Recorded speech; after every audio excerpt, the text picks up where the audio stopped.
நீங்க உங்க வீட்டு பின்னாடி ஒரு டவரை நிறுத்தாம கட்டிட்டே போனா என்ன ஆகும்?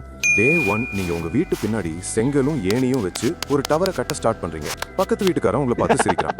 டே 2 நீங்க 10 மீட்டர் ஹைட் வரை பில்ட் பண்ணிட்டீங்க. அது பார்க்க ஏதோ விசித்திரமான லைட் ஹவுஸ் மாதிரி தெரியும், ஆனா பெரிய விஷயம் எதுவும் இல்ல. டே 3 நீங்க 50 மீட்டர் ரீச் பண்ணிட்டீங்க. ஊர்ல இருந்த மக்கள் எல்லாரும் அந்த உயரமான காட்சியை பார்க்க மேலே ஏற ஆரம்பிச்சிட்டாங்க. நீங்க ஸ்மார்ட்டா ஒரு ஆளுக்கும் 500 ரூபான்னு வசூல் பண்ண ஸ்டார்ட் பண்றீங்க. இப்போ உங்க டவர் தானாவே நல்ல வருமானம் தர ஆரம்பிக்குது. 200 மீட்டர் ரீச் பண்ணும்போது அந்த ஹைட்ல காத்து ரொம்ப பலமா வீசுது. டவர்ல விரிசல் வர ஆரம்பிக்குது. அதோட உடனே நீங்க இன்ஜினியர்ஸை ஹையர் பண்றீங்க. செங்கலுக்கு பதிலாக வலிமையான இரும்பை யூஸ் பண்ண ஆரம்பிக்கிறீங்க. நீங்க பில்ட் பண்ற டவரை பார்த்து முதலீட்டாளர்கள் லைன் கட்டுறாங்க. இப்போ 500 மீட்டர் போயிட்டீங்க. ஏரியால இருக்க மொத்த ட்ரோன்ஸும் இங்க வந்து தான் சார்ஜ் போட்டு போகுது. 1000 மீட்டர்ல மேகங்கள் எல்லாம் உங்க ஜன்னல் வழியா உள்ள வருது. சுற்றுலா பயணிகள்லாம் வரிசை கட்டி நிக்கிறாங்க. 5000 மீட்டர் கடந்து போகும்போது ஏரோப்ளேன்ஸ் உங்க டவரை இடிக்காம போக ரூட்டை மாத்தி போறாங்க. ஏரோப்ளேன் அத்தாரிட்டிஸ் கிட்ட இருந்து டெய்லி கால்ஸ் வந்துட்டே இருக்கு. 20000 மீட்டர்ல ஏர் ரொம்ப தின்னா இருக்கும், பிரீத் பண்ணவே முடியாது. நீங்க மிக வலிமையான கிளாஸ் ஃப்ளோர்ஸும் எலிவேட்டர்ஸும் இன்ஸ்டால் பண்றீங்க.